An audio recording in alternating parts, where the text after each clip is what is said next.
Selamat malam, seputar Indonesia kembali menjumpai Anda hari ini Selasa 2 Desember 2003 bersama saya Aiman Wicaksono. Dan saya Devi Triana, kita simak laporan pertama.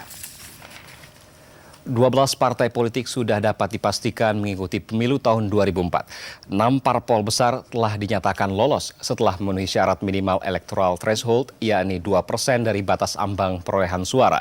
Sore tadi Komisi Pemilihan Umum KPU menyatakan 6 parpol lagi lolos verifikasi.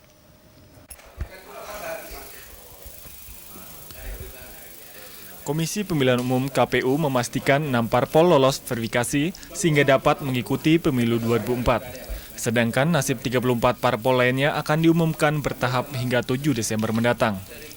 Kepastian ini disampaikan Ketua KPU Nazarudin Syamsuddin usai rapat pleno KPU Selasa sore di Jakarta.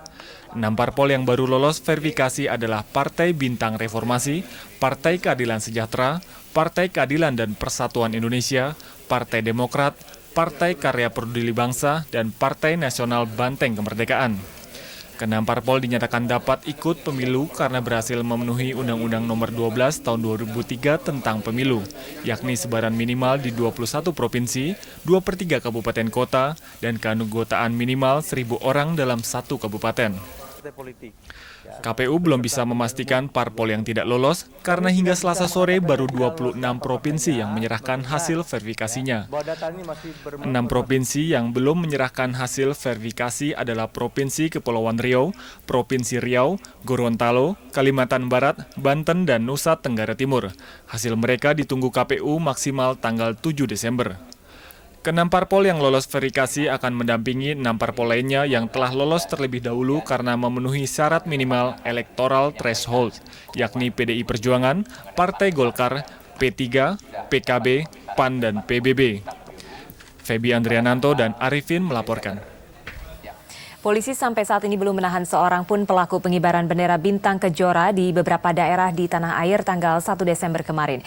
Wakil Kepala Divisi Humas Polri, Brigjen Polisi Sunarko menjelaskan pengibaran bendera bintang kejora di Sentani, Papua bisa diturunkan secara baik-baik setelah aparat mendekati keluarga Teis.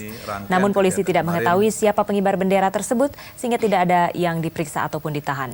Sementara di Yogyakarta, masyarakat Papua hanya melaksanakan doa bersama dan tidak ada pengibaran bendera. Namun Sunarko menyatakan polisi masih menahan 7 tersangka pengibar bendera bintang kejora di Manokwari akhir November lalu. Ketujuh tersangka tersebut dikenai pasal 110 dan 160 KUHP tentang pemberontakan atau makar dengan ancaman hukuman seumur hidup. Menko Polkam Susilo Bambang Yudhoyono menegaskan pengibaran bendera bintang kejora tanggal 1 Desember kemarin bukanlah tindakan kultural tetapi lebih menjurus pada tindakan makar. Karena itu pemerintah melarang semua aktivitas yang mengarah pada tindakan makar. Usai Rakor Polkam di Jakarta siang tadi, Menko Polkam menjelaskan rapat-rapat atau aksi demo yang menuntut pemisahan diri dari NKRI dan juga pengibaran bendera adalah aktivitas yang sudah mengarah pada tindakan makar. Karena itu pemerintah tidak pernah mengeluarkan izin untuk kegiatan-kegiatan tersebut. Namun kepada aparat keamanan, Menko Polkam meminta agar tidak bertindak berlebihan dan tetap profesional dalam menangani masalah tersebut. Ini dilakukan agar tidak timbul persoalan baru. Menko Polkam juga menghimbau masyarakat agar tidak terprovokasi oleh ajakan untuk memisahkan diri dari NKRI. Yang pemerintah sudah menyimpulkan itu bukan sekedar masalah kultural, bukan sekedar masalah-masalah yang lain, tetapi dari pemeriksaan selama panjang tahun 2001-2002 itu memang benih-benih ke arah separatisme atau pemisahan diri. Oleh karena itu pemerintah dengan tegas tetap untuk tidak mengizinkan aktivitas itu dilakukan. Polri dan TNI akan terus melakukan operasi ofensif atau pengejaran terhadap pelaku penyerangan dan penembakan di Poso, Sulawesi Tengah. Pengejaran ini didukung dengan penambahan pasukan Polri dan TNI beberapa waktu lalu. Menko Polkam Susilo Bambang Yudhoyono menjelaskan selain patroli biasa, metode operasi akan dikembangkan untuk mengejar para tersangka penyerangan dan penembakan di Poso pesisir pekan lalu. Berdasarkan temuan intelijen, para tersangka adalah pihak ketiga dari luar Poso yang sengaja ingin mengacaukan situasi di Poso yang sudah damai. Pemerintah juga menilai masyarakat Poso ternyata belum cukup kooperatif dengan aparat keamanan dan masih mudah diprovokasi. Depdagri akan mengirim sebuah tim dari Jakarta karena dinilai masih ada kinerja pemerintah daerah yang tidak profesional dalam menangani kasus Poso. Selain menangkap pelaku kerusuhan, pemerintah juga mengupayakan rehabilitasi mental masyarakat, rekonsiliasi, dan pembangunan ekonomi di Poso. Aparat kepolisian Lumajang dan Polda Jawa Timur telah mencurigai 2 kelompok yang diduga terlibat dalam pembunuhan Kiai Haji Asmuni Ishak di Lumajang beberapa waktu lalu. Direktur Reskrim Polda Jawa Timur Kombes Sutarman mengungkapkan pagi tadi kedua kelompok tersebut berjumlah lebih dari 10 orang dan dicurigai sebagai tersangka pembunuh Ketua Dewan Suro Partai Kebangkitan Bangsa PKB Kecamatan Jatiroto tersebut. Sutarman menolak menjelaskan identitas kedua kelompok tersebut. Namun menurut Sutarman, polisi berhasil mempersempit motif dari pembunuhan Kiai Haji Asmuni.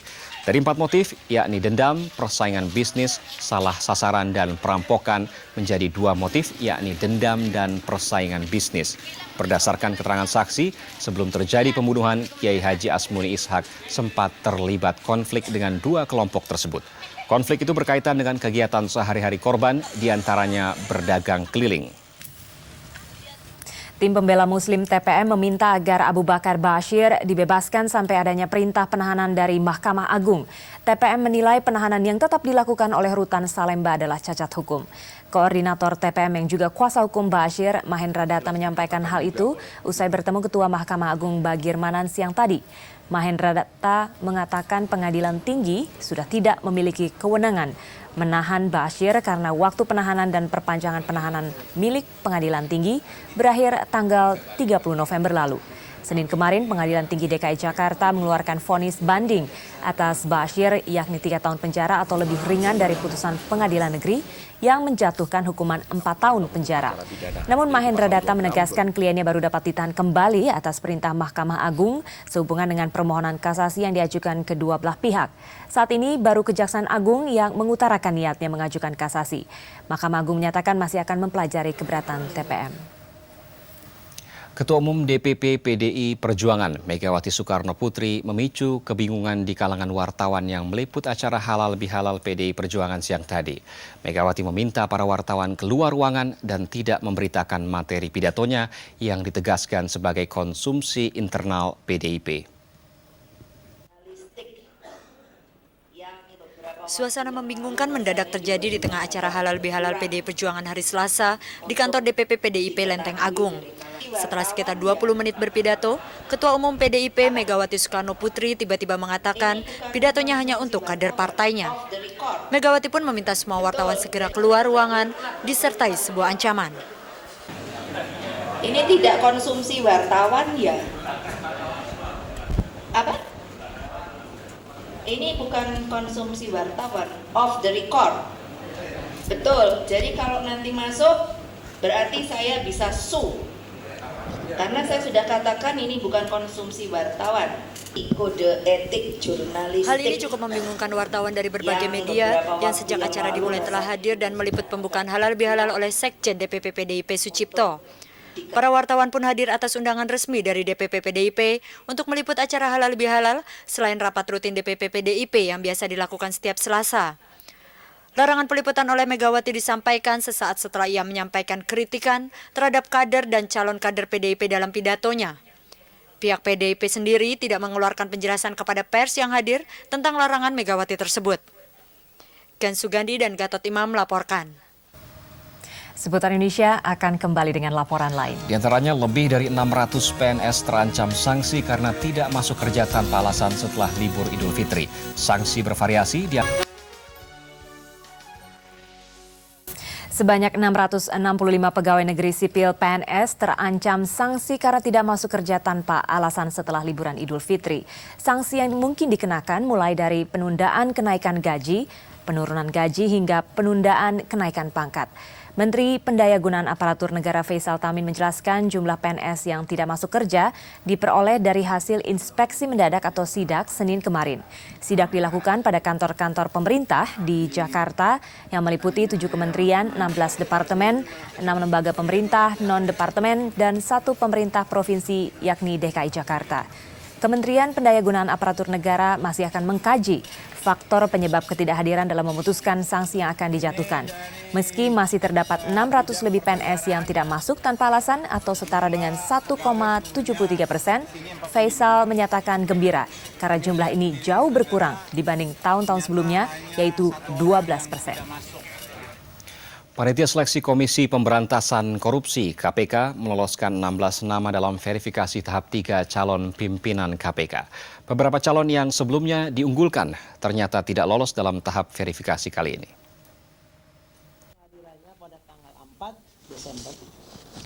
16 nama telah lolos verifikasi tahap ketiga sebagai calon pimpinan Komisi Pemberantasan Korupsi atau KPK.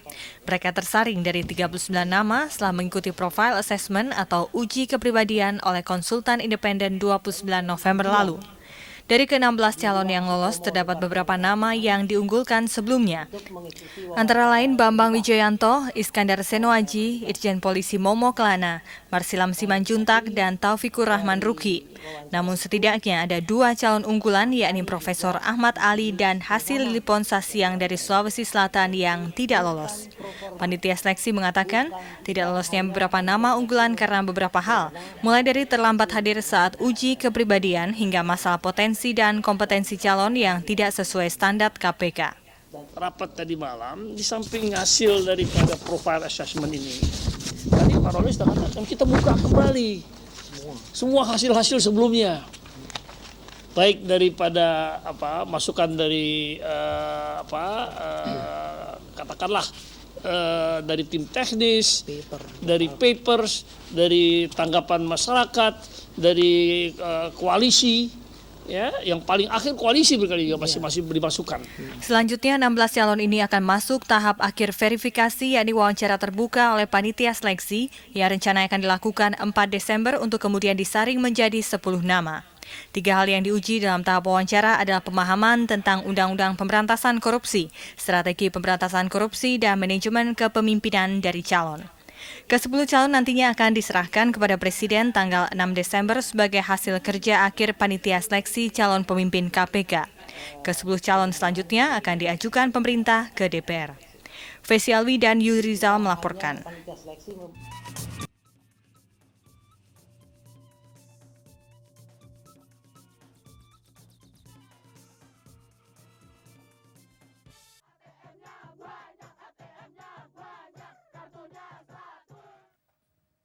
Jumlah penumpang arus balik yang tiba di Stasiun Senen dalam 2 hari terakhir setelah Hari Raya Idul Fitri semakin berkurang.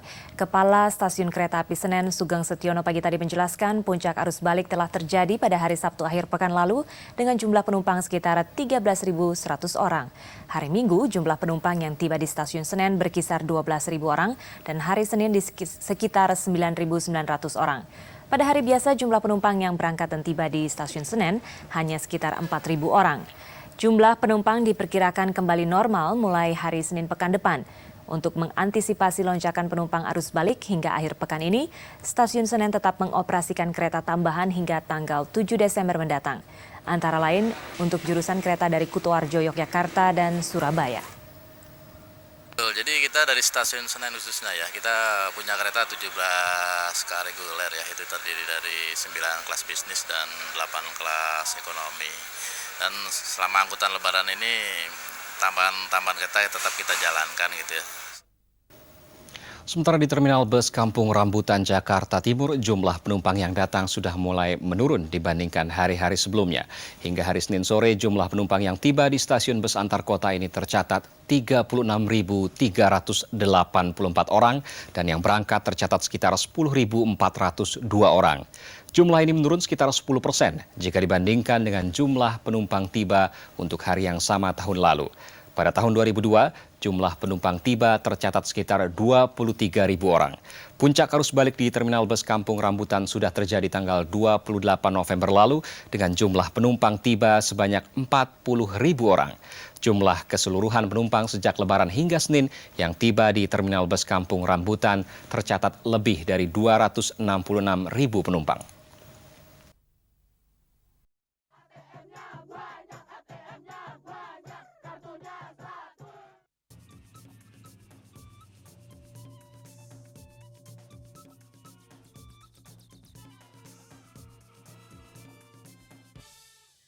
Seputar Indonesia akan kembali dengan laporan lainnya. Ya, di antaranya forum CGI akan menyoroti masalah kurangnya infrastruktur fasilitas air.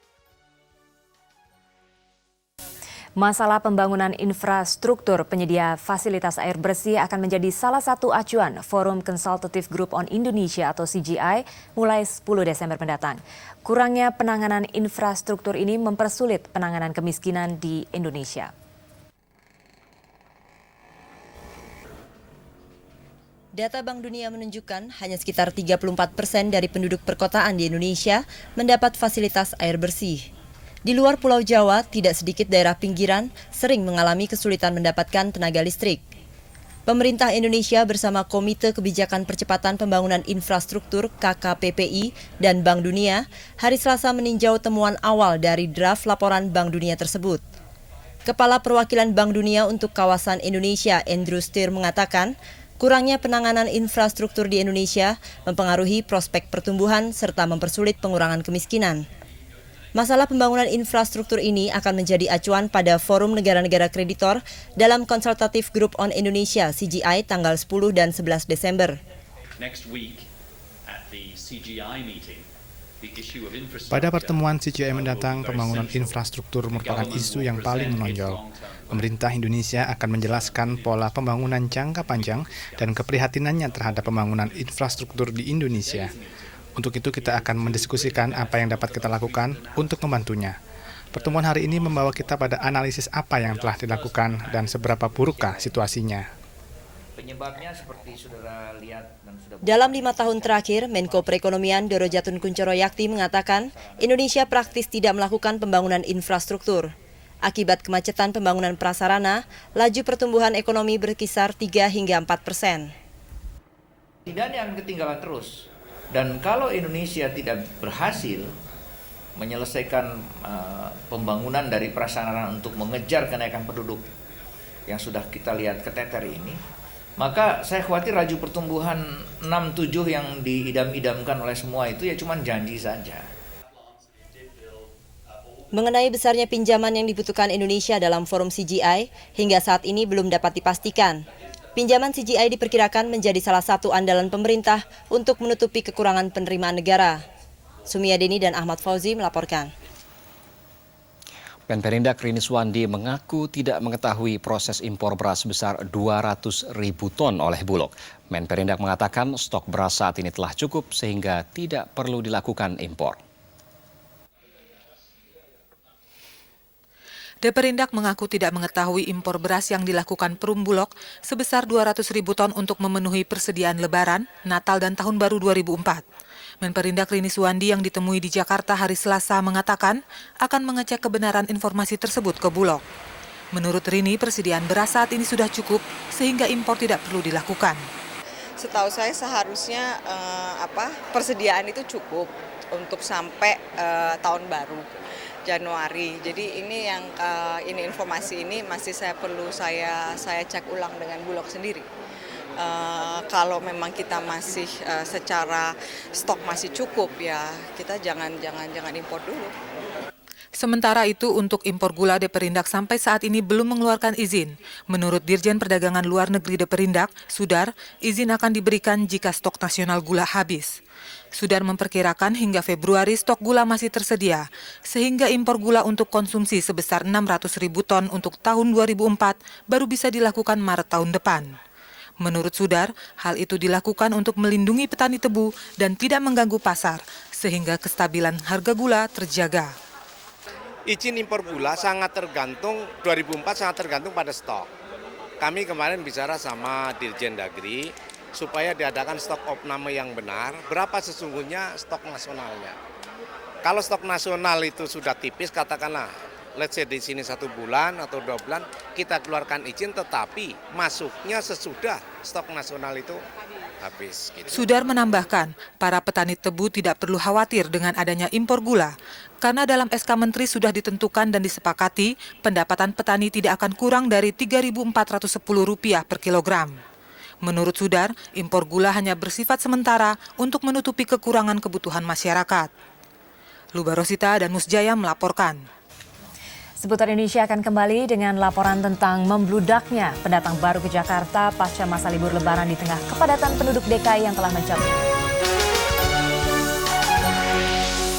Tingkat kepadatan penduduk di Jakarta kini mencapai 14.000 orang per kilometer persegi.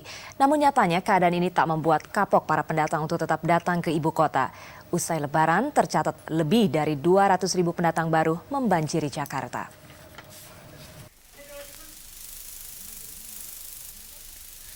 Kasno bersama istri dan keempat anaknya baru saja tiba dari Surabaya.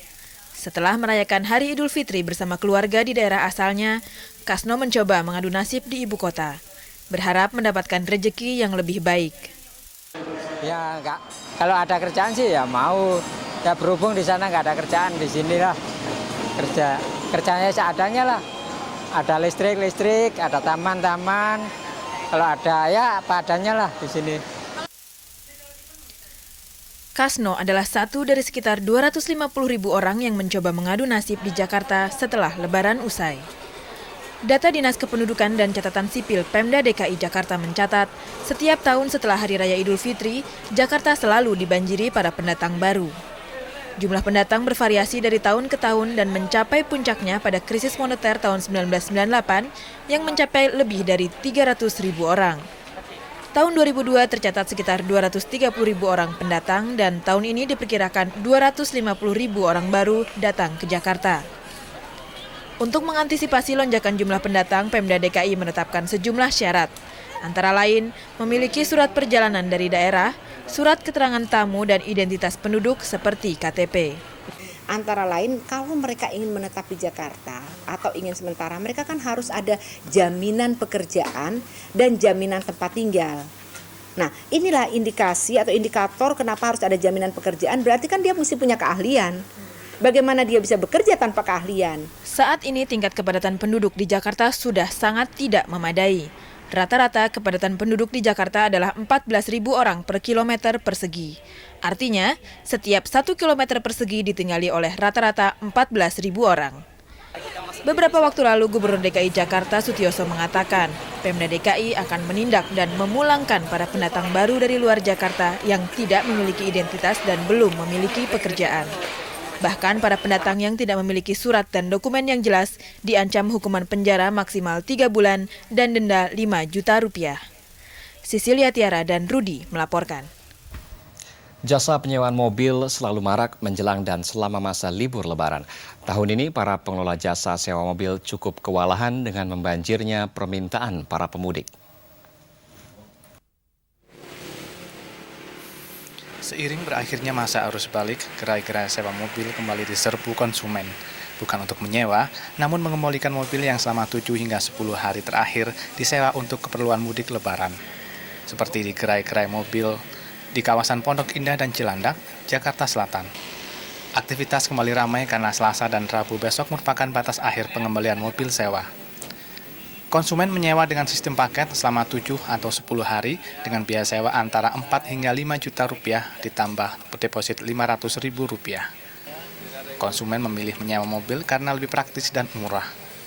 Memang saya tiap tahun nyewa Pak untuk pulang Lebaran, pulang kampung karena anak cucu saya banyak. Kalau naik kereta berabe, naik kendaraan lain umum tuh Pak, kita harus berjubel-jubel gitu. Kalau dengan sewa mobil begini lebih praktis. Karena keluarga saya besar, ya. Karena untuk antri mobil tiket di bus, ya keluarga itu cukup merepotkan. Dan tujuan untuk nyewa mobil selain itu untuk bisa jalan-jalan juga untuk keluarga kita. Pengelola rental mobil mengaku kewalahan melayani order selama Ramadan hingga Lebaran. Mereka bahkan menolak permintaan karena stok mobil terbatas. Setelah Lebaran, pasar bisnis sewa mobil diperkirakan turun hingga 40%. Pasar itu akan mengalami penurunan hingga 40%. Artinya kemarin itu mencapai lonjakan hingga 40% sewa sampai kami bisa menolak order yang ada. Nah, sekarang ini setelah selesai paket lebaran ini, maka kondisi akan normal kembali. Pihak gerai sewa mobil memprediksi pasar bisnis ini akan kembali marak menjelang Natal dan Tahun Baru, meski tidak sesemarak Lebaran. Endi Saputra dan Heri Yudistian melaporkan. Pemirsa, baru saja kami mendapat informasi angin puting beliung melanda Mataram, Nusa Tenggara Barat pukul 18 tadi dan kerusakan terparah terlihat di Kelurahan Dasan Ceremen dan belasan rumah rusak. 1 orang luka tertindih pohon, 1 mobil rusak dan listrik mati total. Dan aparat masih mendata jumlah kerusakan dan berupaya untuk menyingkirkan belasan pohon yang tumbang dan menghalangi jalan. Informasi selanjutnya akan disampaikan dalam program Buletin Malam dan Nuansa Pagi. Baiklah, laporan tadi juga sekaligus menutup jumpa kita malam ini. Terima kasih atas kebersamaan Anda. Selamat malam dan sampai jumpa.